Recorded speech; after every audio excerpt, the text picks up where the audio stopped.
जय भीम, नमो बुद्धाय, जय सम्राट अशोक. मित्रांनो, तथागत भगवान गौतम बुद्धांच्या पवित्र अस्थींचा हाँगकाँग येथे लिलाव होत आहे. या विरोधात समस्त बौद्ध बांधवांनी आवाज उठवणे गरजेचे आहे. कारण की हे तथागत भगवान गौतम बुद्धांचे पवित्र अस्थीवरती बौद्ध लोकांचा हक्क अधिकार आहे. परंतु या अस्थी विकून लोक स्वतःचा फायदा करू पाहत आहेत. या विरोधात प्रधानमंत्री नरेंद्र मोदी यांना चंद्रशेखर आझाद यांनी पत्र लिहून तातडीने हा लिलाव थांबविण्याची विनंती केलेली आहे. तथागत भगवान गौतम बुद्धांच्या जीवावर जगणे आणि तथागत भगवान गौतम बुद्धांचे पवित्र अस्थी विकून स्वतःचा उदरनिर्वाह करणे ही प्रतिक्रांतीवादी, मनुवादी, ब्राह्मणवादी लोकांची जुनीच सवय आहे. महाबोधी महाविहार मुक्ती आंदोलन सुरू आहे आणि हे आंदोलन थांबविण्यासाठी, या आंदोलनापासून लोकांचे लक्ष विचलित करण्यासाठी दहशतवादी हल्ले घडविले जात आहेत. आणि आता तथागत भगवान गौतम बुद्धांचे अस्थी बुद्ध पौर्णिमेच्या निमित्ताने विक्रीसाठी ठेवलेले आहेत. हा सरळ बौद्ध धम्माचा अपमान असून तथागत भगवान गौतम बुद्धांचा हा विरोधच आहे. हे या देशातील समस्त बौद्ध बांधवांनी समजणे गरजेचे आहे. तथागत भगवान गौतम बुद्धांच्या आणि डॉक्टर बाबासाहेब आंबेडकरांच्या क्रांतीच्या विरोधात यांनी प्रतिक्रांतीला सुरुवात केलेली आहे. आणि आपण सर्व बौद्ध बांधव शांतपणे बसून आहोत हे सर्वस्वी चुकीचे आहे. प्रकाश आंबेडकर यांनी देखील या विरोधात आवाज उठवलेला आहे. हाँगकाँगमध्ये जाऊन आपण याचा विरोध करू असा देखील इशारा यांनी दिलेला आहे. लाखो बौद्ध बांधवांसोबत यांनी हल्लाबोल करण्याचा इशारा दिलेला आहे. प्रकाश आंबेडकर म्हणाले आहेत की आधुनिक काळातील सर्वात आश्चर्यकारक पुरातत्वीय शोधापैकी एक म्हणून वर्णन केलेल्या बुद्धांच्या पार्थिव अवशेषांशी संबंधित रत्नांचा हाँगकाँगमधील लिलावात लिलाव होणार आहे. आणि या विरोधात वंचित बहुजन आघाडीचे राष्ट्रीय अध्यक्ष ॲडव्होकेट प्रकाश आंबेडकर यांनी याचा विरोध केला आहे. आणि भारत सरकारने ताबडतोब यात हस्तक्षेप करावा अशी मागणी सुद्धा केलेली आहे. 1898 मध्ये बुद्धांच्या अवशेषासह हे रत्न सापडले. हे रत्न मूळतः सध्याच्या उत्तर प्रदेशातील पिप्रवाह येथील स्तूपात सुमारे 240-200 ईसापूर्व पुरले गेले होते, जेव्हा ते 480 ईसापूर्वीच्या सुमारास मृत्युमुखी पडलेल्या बुद्धांच्या काही दहन केलेल्या अवशेषासह एकत्रित केले गेले होते. हे रत्न बुद्धांच्या शारीरिक अवशेषासोबत कायमचे अर्पण म्हणूनच राहणार होते आणि त्यामुळे ते स्वतः बुद्धांची मालमत्ता आहेत. भारतातील ब्रिटिश राजवटीत हे रत्न बेकायदेशीरपणे मिळवले गेले होते आणि आता त्याचा लिलाव केला जात आहे. जर येशू ख्रिस्ताचे किंवा इतर कोणत्याही धर्माच्या अवशेषांचे कलाकृतीप्रमाणे लिलाव केले तर काय होईल याची कल्पना करा, असेही ते म्हणाले. हे फक्त रत्ने नाहीत. बौद्ध भाषेत ही रत्ने भक्तीच्या वस्तू आहेत, बुद्धांना अर्पण केलेली आहेत आणि बुद्धांच्या पार्थिव अवशेषांच्या सानिध्यामुळे पवित्र झालेली आहेत. मी या लिलावाचा निषेध करतो आणि सरकारला या प्रकरणात लवकरात लवकर हस्तक्षेप करण्याची विनंती करतो, अशी मागणी प्रकाश आंबेडकर यांनी केलेली आहे. चंद्रशेखर आझाद यांनी देखील या विरोधात आवाज उठवलेला आहे. या संदर्भात त्यांनी प्रधानमंत्री नरेंद्र मोदी यांना पत्र लिहून तातडीने हा लिलाव थांबविण्याची मागणी केलेली आहे. तसेच तथागत भगवान गौतम बुद्धांचे पवित्र अस्थी भारतात परत आणण्याचे आवाहन केलेले आहे. यावरती बौद्ध लोकांचा अधिकार असून हे अस्थी बौद्ध विहारामध्ये ठेवले जावे अशी देखील मागणी केलेली आहे. जगभरातील बौद्ध बांधवांनी या विरोधात आवाज उठवलेला आहे. एका गोष्टीचे आश्चर्य वाटते, तथागत भगवान गौतम बुद्धांच्या या पवित्र अस्थी आहेत आणि या अस्थी आता विक्रीसाठी हाँगकाँगमध्ये ठेवलेल्या आहेत. तरी देखील बौद्ध बांधव चिडून उठलेले का नाहीत? ज्या बौद्ध बांधवांना याविषयी कल्पना आहे त्यांनी याचा विरोध नक्कीच केलेला आहे. परंतु जेवढ्या मोठ्या प्रमाणामध्ये याचा विरोध व्हायला हवा तितक्या मोठ्या प्रमाणामध्ये हा विरोध होताना दिसत नाही. महाबोधी महाविहार मुक्ती आंदोलनाच्या संदर्भात देखील उदासीनता आणि या बाबतीत देखील उदासीनता, काय बौद्ध बांधवांमध्ये कोणत्याही प्रकारचे धाडस राहिलेले नाही. काही ते नामर्द झालेले आहेत. त्यांना अन्यायाच्या विरोधात चीड उत्पन्न होत नाही. त्यांना अन्याय सहन करण्याची सवय झालेली आहे.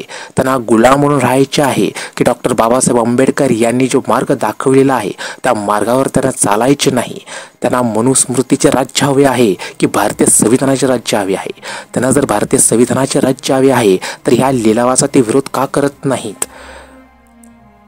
याचा उघड अर्थ हाच होतो की त्यांना मनुवादी सरकारचे राज्य हवे आहे आणि म्हणूनच सरकारच्या या आदेशाचा ते लोक विरोध करताना दिसत नाहीत. सदरचे हे जो लिलाव चालू आहे हा गुपचूप चालू आहे आणि म्हणूनच या संदर्भातल्या ज्या बातम्या आहेत त्या आंतरराष्ट्रीय मीडियानेच छापलेल्या आहेत. भारतातील कोणत्याही मीडियाने याची खबर अजून दिलेली नाही. लोकांचे लक्ष विचलित करण्याचा हा षडयंत्र आहे हे लोकांनी समजून घेतले पाहिजे.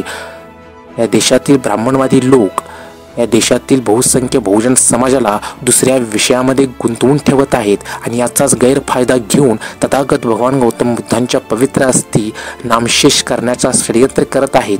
उद्या भविष्यामध्ये तथागत भगवान गौतम बुद्ध यांचे ऐतिहासिक पुरावे काय असा प्रश्न उपस्थित राहिल्यावर आपण त्यांना कोणता उत्तर देऊ, त्यांना काय बोलू याचा विचार इतिहासकारांनी या देशातील समस्त बौद्ध बांधवांनी करणे गरजेचे आहे. जर तथागत भगवान गौतम बुद्धांचे पवित्र अस्थी नामशेष झालेत, त्याचा लिलाव झाला, त्याची विक्री झाली, तर तथागत भगवान गौतम बुद्धांच्या नावाचा व्यक्ती होऊन गेला हे सिद्ध करण्यासाठी कोणतेही ऐतिहासिक पुरावे शिल्लक राहणार नाहीत आणि ते राहू नये म्हणूनच ब्राह्मणवादी लोक हे तथागत भगवान गौतम बुद्धांचे पवित्र अस्थी संपवण्याच्या मार्गात आहेत. कारण की यांच्या प्रतिक्रांतीवादी लोकांच्या धर्माचे कोणत्याही पुरातात्विक पुरावे सापडलेले नाहीत. यांच्या देवांचे यांच्या देवींचे कोणते ऐतिहासिक पुरावे नाहीत हे त्यांना सिद्ध करता येत नाही आणि तथागत भगवान गौतम बुद्धांचेच ऐतिहासिक पुरावे आहेत आणि म्हणूनच हे ऐतिहासिक पुरावे नष्ट करण्याचे ते षडयंत्र करत आहेत जेणेकरून त्यांचा धर्म हा सुरक्षित राहील आणि बौद्ध धर्म हा नामशेष होईल. हा सरळ तथागत भगवान गौतम बुद्धांनी स्थापन केलेल्या बौद्ध धर्माचा सर्वनाश करण्याचे षडयंत्र आहे आणि बौद्ध बांधव हे चुपचाप बसलेले आहेत याची त्यांना लाज वाटणे गरजेचे आहे. सोशल मीडियावरती जे कट्टर प्रामाणिक आंबेडकरवादी बौद्ध बांधव डॉक्टर बाबासाहेब आंबेडकरांच्या विचारांचा प्रचार करतात, तथागत भगवान गौतम बुद्धांच्या विचारांचा प्रचार करतात, या संदर्भातले जे व्हिडिओज असतात ते व्हिडिओज पाहण्यासाठी देखील यांना वेळ नाही. परंतु त्या व्हिडिओमध्ये मनोवादी लोक त्यांच्या धर्माचा प्रचार करत असतात. त्या व्हिडिओमध्ये डॉक्टर बाबासाहेब आंबेडकरांचा इथे अपमान झाला, तथागत बुद्धांचा इथे अपमान झाला, अशा प्रकारचे व्हिडिओज असतात ते पाहायला त्यांना आवडत असतात. याचा अर्थ काय की तथागत बुद्धांचा अपमान झालेले जे व्हिडिओज तुम्हाला पाहायला आवडतात याचा अर्थ बुद्धांचा अपमान व्हावा. बाबासाहेब आंबेडकरांचे अपमान झालेले व्हिडिओज पाहायला आवडतात याचा अर्थ बाबासाहेब आंबेडकरांचा अपमान व्हावा. यातून तुम्हाला आनंद मिळतो का? परंतु ज्या व्हिडिओच्या माध्यमातून बुद्धांचा खरा इतिहास दाखवला जातो, ज्या व्हिडिओच्या माध्यमातून बाबासाहेबांचा खरा इतिहास दाखवला जातो त्या व्हिडिओजना मात्र कमी व्ह्यूज येत असतात. याचा अर्थ काय? याचा अर्थ हाच आहे की डॉक्टर बाबासाहेब आंबेडकरांच्या विचारांशी या बौद्ध बांधवांना काही देणे घेणे नाही. बाबासाहेब आंबेडकरांच्या विचारांशी तथागत भगवान गौतम बुद्धांच्या विचारांशी या बौद्ध बांधवांना काही देणे घेणे नाही.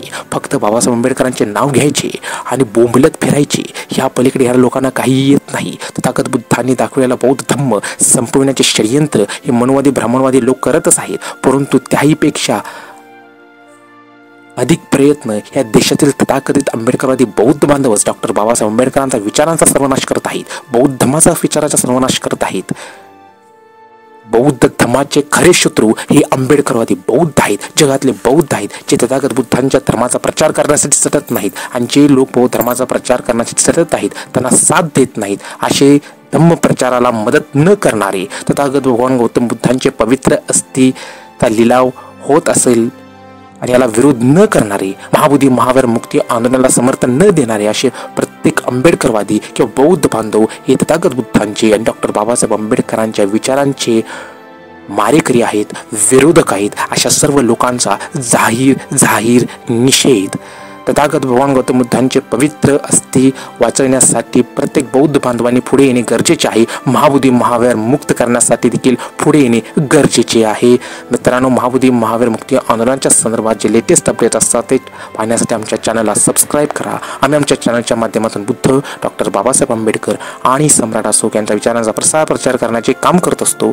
तरी आमच्या चॅनलवरील व्हिडिओज जास्तीत जास्त संख्येने बघून आमच्या बौद्ध धर्म प्रचारात सहकार्य करा ही नम्र विनंती. जय भीम, जय सम्राट असो.